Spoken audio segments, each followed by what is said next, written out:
Yeah, that's probably one of the second tightest squeeze.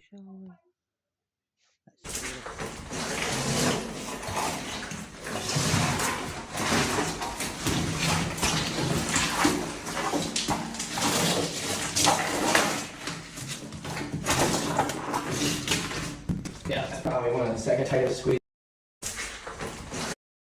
To get in this cave, you gotta go through this hole, and then you gotta climb, crawl, and slip your way through wet rock before approaching a cliff that I decided to rappel down. That could have been bad. Luckily, I was wearing a helmet and eventually made it to the second tightest part of this cave. So you come in at this angle, and at this point you turn over. Yeah, exactly. And after a few artful maneuvers, I made it to the tightest part of the cave known as the pancake. Yeah, back up. Yeah, that was actually a close call. After almost getting stuck, I managed to squeeze through and heard this. There's people stuck in here. That's from distant time. Get in this cave.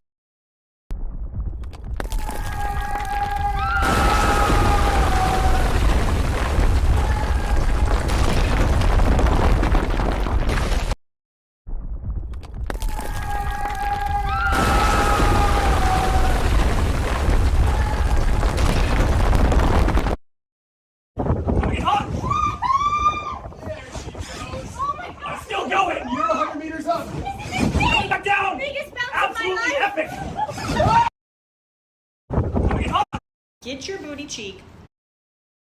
In 1970, humans began digging the deepest hole ever attempted, not to reach the center of Earth but to unlock its secrets. Deep in the Soviet Union, scientists drilled straight down into the planet, deeper than anyone ever had before. The hole reached over 12 kilometers, piercing rock older than dinosaurs. But the deeper they went, the stranger it became. Temperatures soared far beyond expectations. Solid rock behaved like plastic. Water appeared where none should exist. The drill equipment began to fail. What they discovered challenged everything they thought they knew about Earth's crust.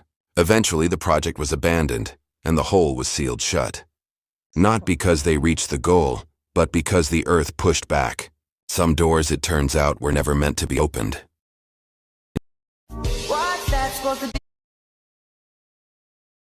Imagine looking back 13.3 billion years to the universe's infancy and spotting a supermassive black hole in a strange little red dot galaxy. This JWST discovery is rewriting cosmic history. Hey space fans, day 2 of our 7-day black hole series is here. Make sure you're subscribed for daily mindbenders. Thanks to the James Webb Space Telescope's KPERS program, we've confirmed the most distant black hole yet in KPERS LRDZ9, a little red dot galaxy from when the universe was only 3% its current age. This monster, up to 3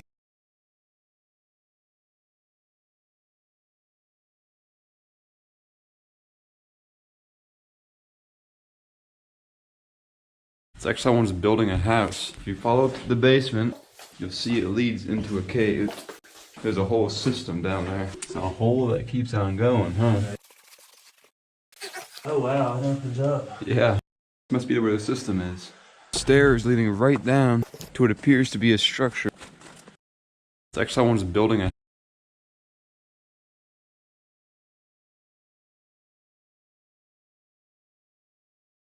Download Tango today and try it out for yourself. Who knows, maybe you might see me. Trade anytime with 24-hour US market access. Get the Trading 212 app now. This is the entrance to the most claustrophobic cave in the world, where the deeper you go, the tighter it becomes. That's what she said. I've been incredibly claustrophobic my entire life, ever since I was a kid. Oh my god. The idea of crawling into a cave like this is terrifying, and anytime I've tried to do it, it's ended in a panic attack. This is guaranteed to freak you out. Oh god. Oh my god. Oh Jesus. How are you feeling, Matt? I'm not a fan of this. No. So today I'm going to try and face my fear by crawling through a notorious segment of this cave that gets tighter and tighter until you get to a place nicknamed the Vice. I mean, this is one of the hardest crawls in the world. This entrance crawl is obviously horrific, but on the way out then, there's a challenge called the Vice. If you get wrong, you end up dropping down into the lower part of the keyhole and getting jammed. What happens if you get jammed? The last rescue took almost 9 hours from the incident happening to exiting the cave. The last rescue. This is just the entrance, man. You haven't seen anything yet. I can't even turn my head. Keep going. Lovely. Before I'll be taking on the vice, there are 3 tight squeezes I'll need to conquer. This is the first one. We're about to go through something a lot harder. My heart is racing. Guys, this is so serious. That is tight. Oh god, I'm not liking that. Oh my god.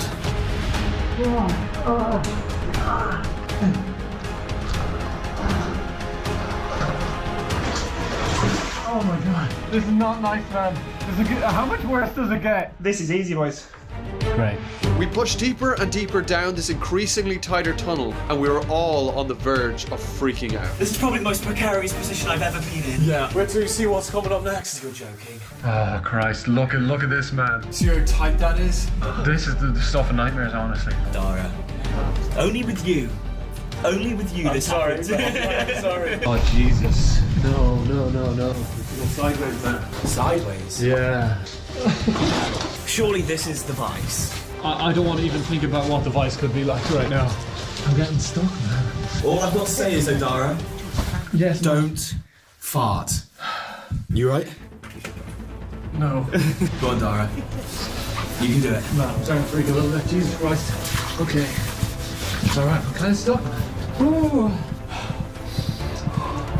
My heart is going nuts. Just gonna try not to think about it. Keep going. Yeah, man. We're in a bouncy castle. I can't get my legs out. Oh my god, man. What am I meant to do? I'm stuck.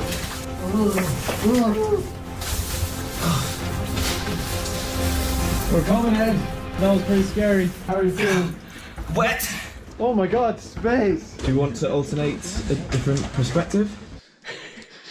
This is so weird. Okay, right, ready to go. Oh my god. Right, let's go. We were coming up to our tightest squeeze yet, which leads into one of the largest cave systems in the world, which only about 100 people have ever made it into. Oh, come on. What am I doing?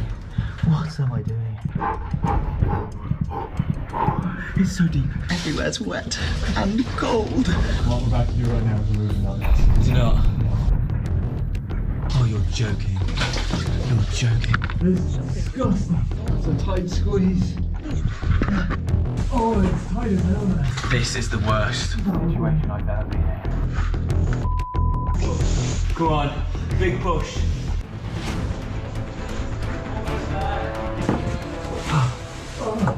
Mate, we're going down. Knee pad would have been good. Do you want some good news, mate?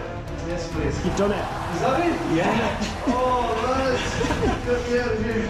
Oh, so it's just the vice left? Yeah. So it's just massive caverns. That's it. And then an exit to the vice. That's all it is, man. So we're in the main cavern right now. This cavern goes on for like 16 miles or something. I think it's 64 kilometres, so 64 kilometres. That's crazy. We could easily get lost. We're going to try and get to what's called the big chamber nowhere near the entrance. Very few people have ever made it into this massive maze-like cave system. But for the few people that do, there is a logbook in the center cavern where you sign to prove that you've made it. So we've made it to the logbook. Let's get it. I'm so made up. We get to sign the logbook and be one of the very few people who have ever been in this cave. Do it, Matt.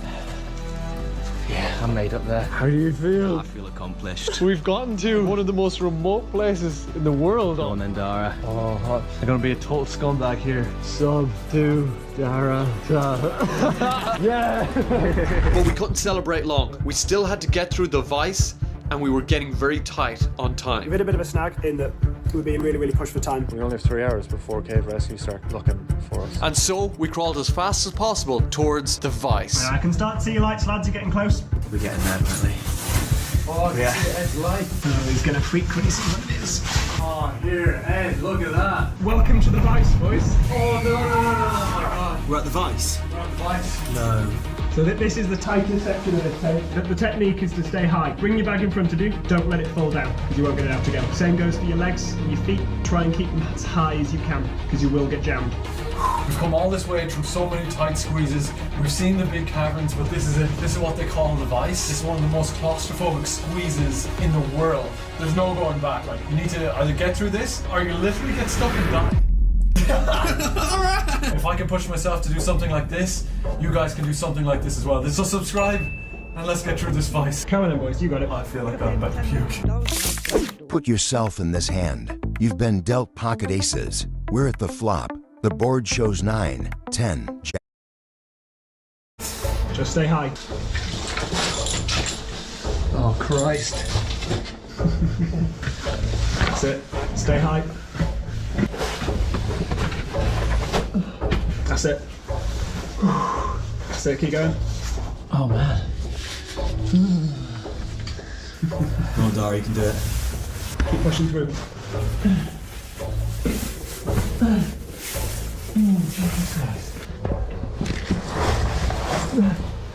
I'm gonna drop that bag. Come on, get to my hand. I can't even see you, man. I can't move my head. Oh, I'm about to fall. Uh-oh. I got it. Oh, there you go. That's it, keep going, you got it. This is like puke inducing. I can't even turn my head. Oh, this is it though, Ed, right? Yeah, this is the worst part, is it? Stay high, stay high. Stay high. Oh Christ, my helmet's stuck. You're gonna drop down a bit, that's it. Oh. You can put a hand down to the floor if you need to. That's it. Good effort, keep going, you got it. Oh, I'm about to get a cramp. No, I'm about to get a cramp. Oh. You got it, keep going. You're there, man, you're there. Okay. You got it, man, keep going. You're there. Okay. Round this corner and it's done. Oh my god.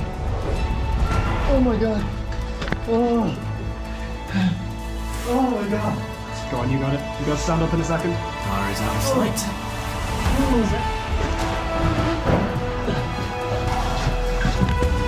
my god. Nice man.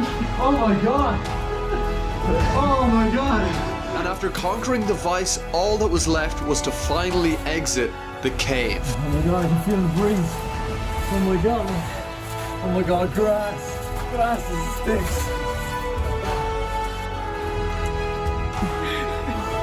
Unbelievable.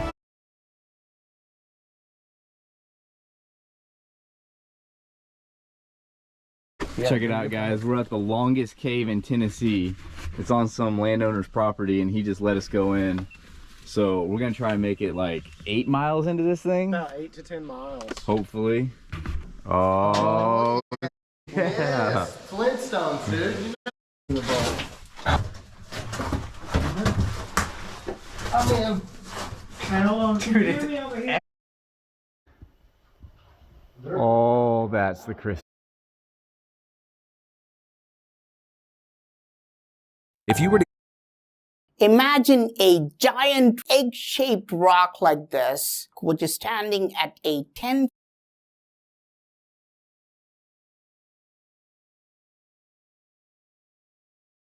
In 2018. Hey there, and welcome back to Undercover Mysteries. In 1970,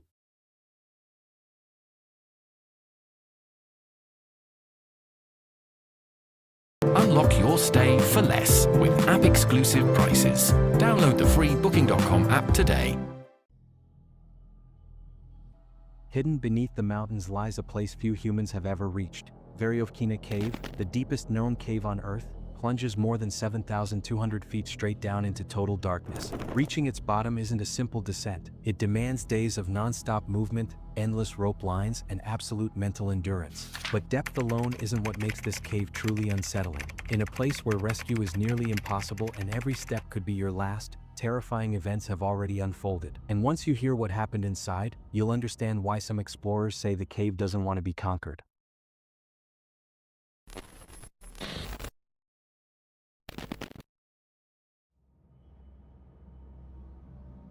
At the crossroads of Russia and Georgia, a vast and unforgiving mountain system rises from the land, the Caucasus Mountains. This region already commands respect, crowned by Mount Elbrus, the tallest peak in Europe, towering nearly 18,500 feet into the sky. But the real secrets of the Caucasus aren't found above the clouds. They're buried far below. On the western edge of Abkhazia, a rugged offshoot known as the Gagra Range hides an ancient past written in stone. These mountains aren't just tall, they're hollowed from the inside. Over millions of years, prehistoric rivers slowly dissolved the limestone beneath the surface, carving massive canyons and creating some of the deepest caves ever discovered. Incredibly, this single mountain range contains 4 of the deepest caves on the entire planet. And at the very top of that list lies Veryovkina Cave, plunging more than 7,000 feet straight down into the earth. A depth so extreme it's like stacking 23 statues of liberty one on top of another. Reaching the cave is an expedition on its own. The entrance sits over 7,500 feet above sea level, meaning explorers must first climb a mountain just to begin the descent. Surrounded by sheer rock walls and endless cliffs, you eventually encounter something unsettlingly ordinary, a small, unassuming opening in the ground. It looks like just another cave entrance.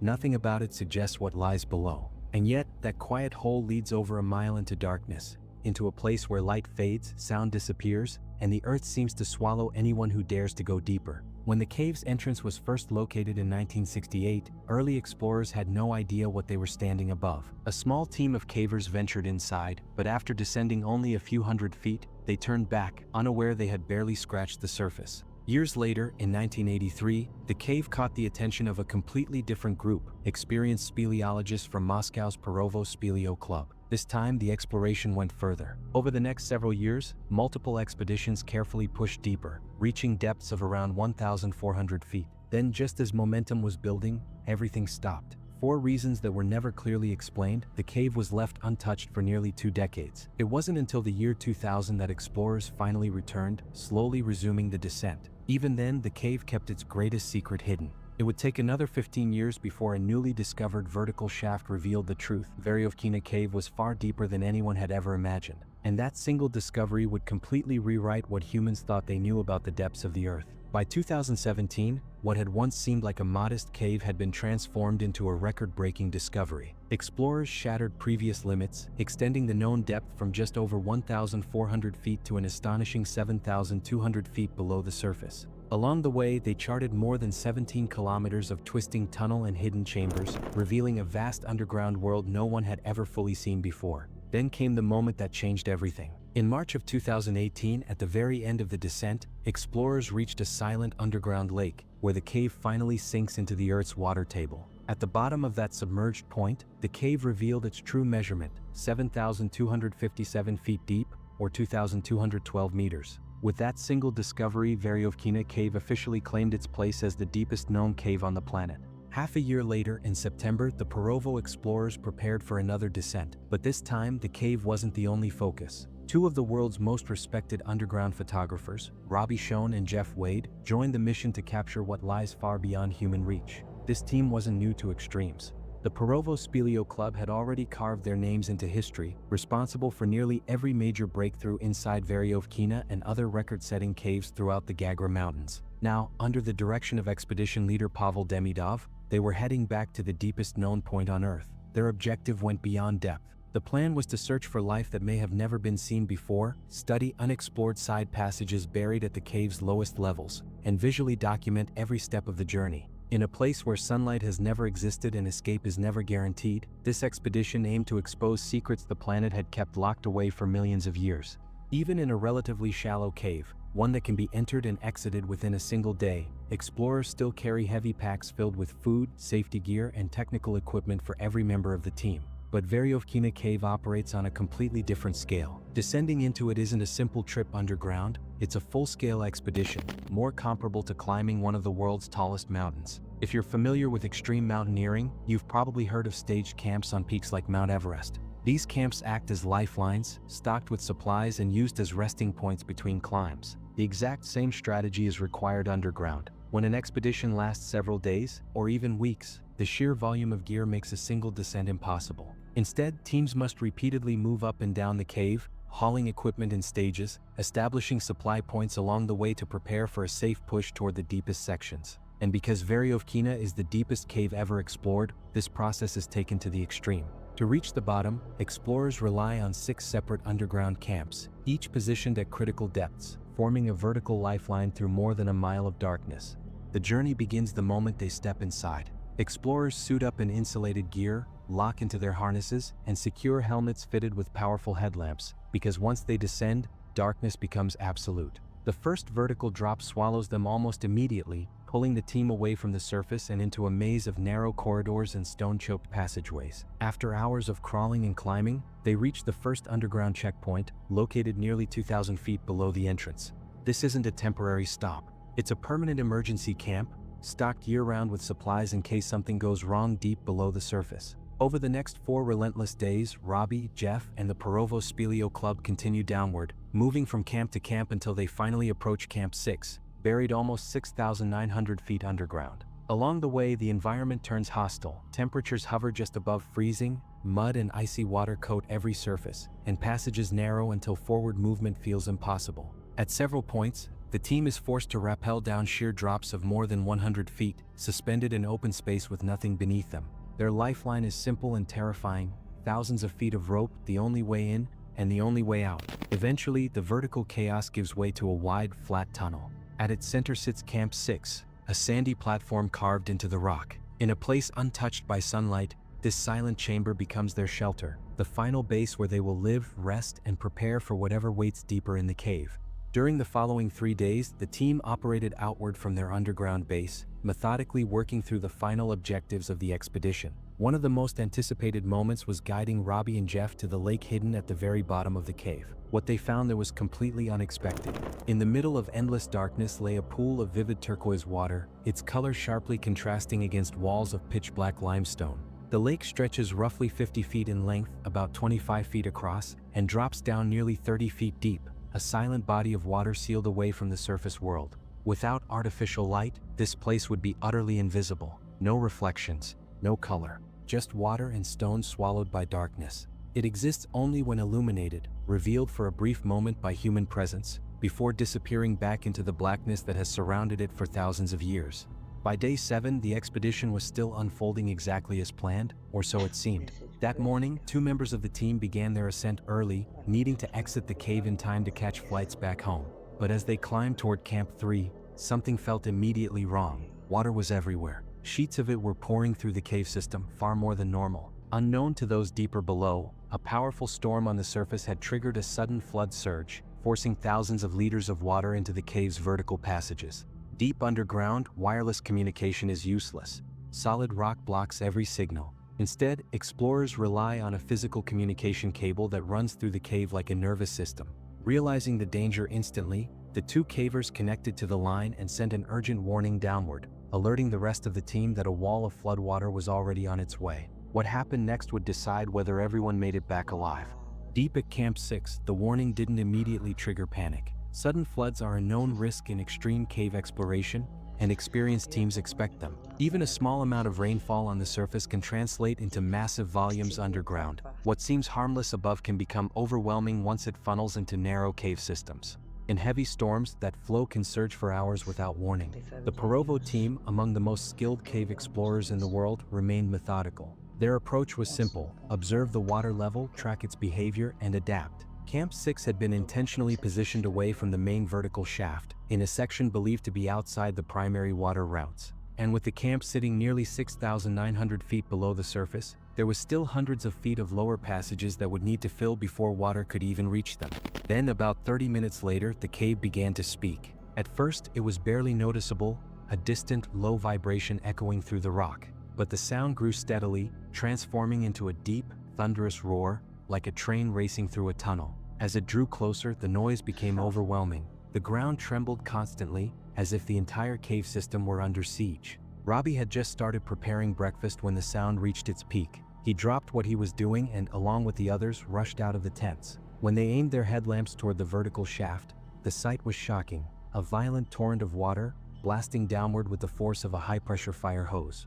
Robbie froze, staring in disbelief, nearly letting the food fall from his hands. Unlike the seasoned Russian cavers around him, he hadn't faced anything like this before. The sheer speed and volume of the water was terrifying.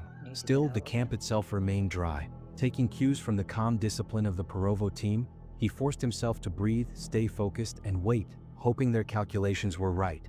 Nearly 2 hours into the flood, the situation still hadn't stabilized. The water showed no signs of easing. That's when one of the cavers noticed something unsettling, a faint gurgling noise coming from a small opening near the tents. When he peered inside, he couldn't see any water yet, but instinct told him something was wrong. He immediately alerted Pavel, the team leader. Pavel didn't ignore it. Concerned, he suggested checking a nearby siphon to see how far the water table had climbed. The inspection took only minutes. When they returned to the tent area, the scene had changed completely.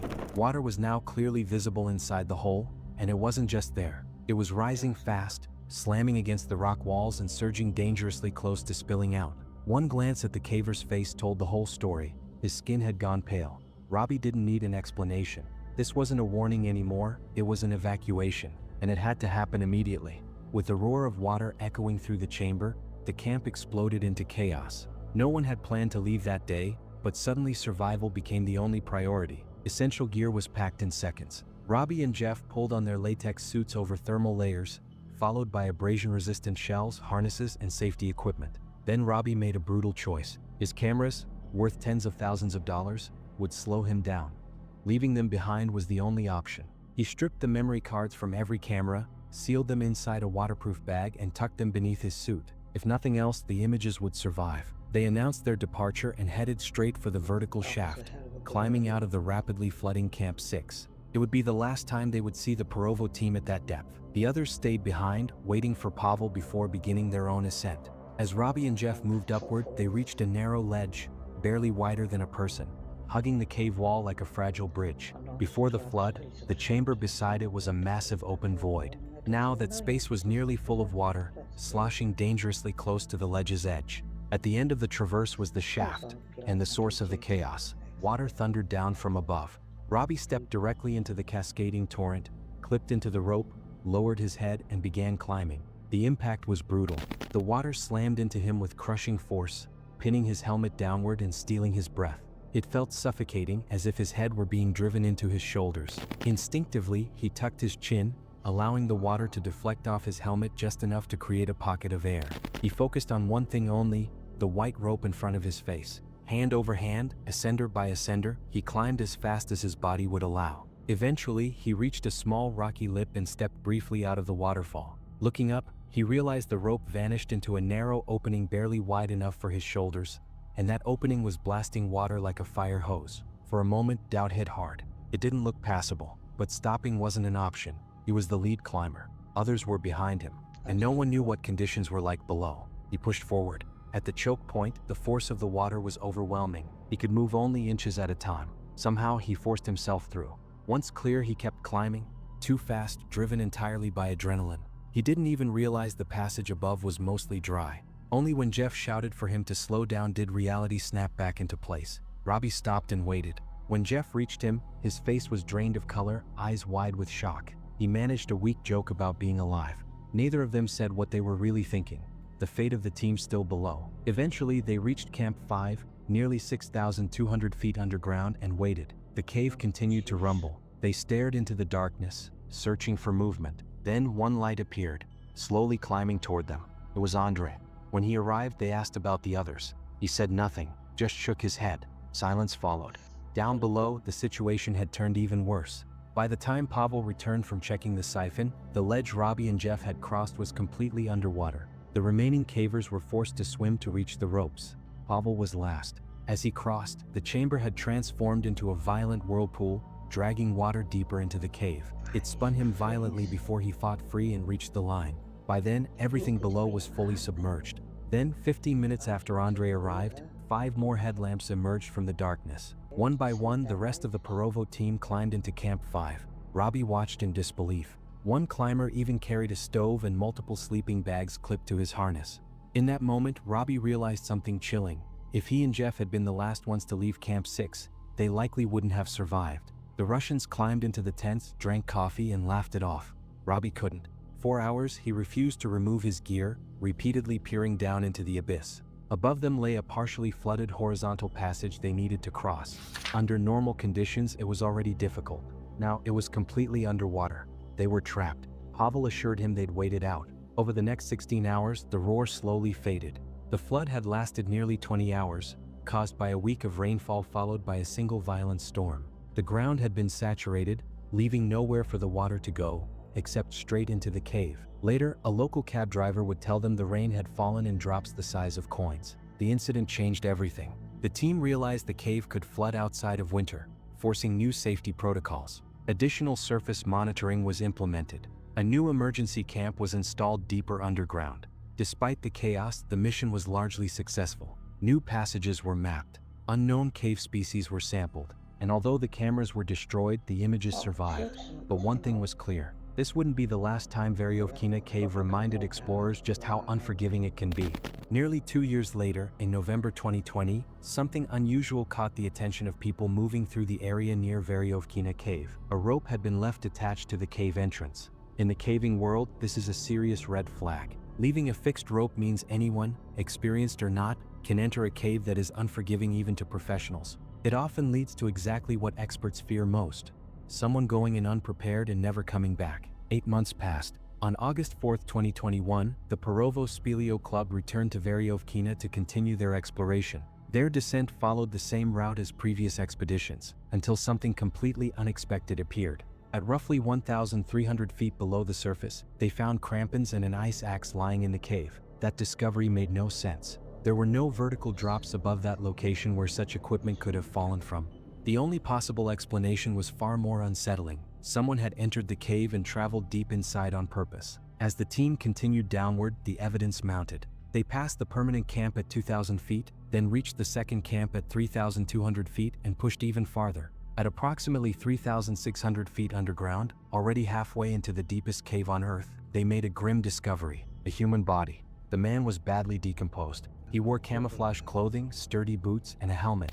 2 cell phones were found on him. Most haunting of all, he was still clipped to the rope he had used to descend. Based on the condition of the remains, it was clear he had been there for months. There was no identification on him, but authorities were able to confirm his identity through missing person records. His name was Sergei Kozev, a 37-year-old man from Sochi, Russia, just a few hours from the cave entrance. Using data recovered from his phones, investigators slowly reconstructed his final journey. Sergei was known as an experienced outdoorsman who frequently traveled alone into remote wilderness. On November 1, 2020, he said goodbye to his family, just as he had done many times before, and set off toward the Gagra Mountains. He didn't tell anyone his destination, despite heading into one of the most extreme and isolated environments on the planet, a place fewer people had reached in outer space. What authorities discovered next was chilling. Sergei had spent nearly a year preparing for this descent. His phone contained maps, notes, and printed materials from Perovo's published expeditions, used to plan a route into the cave.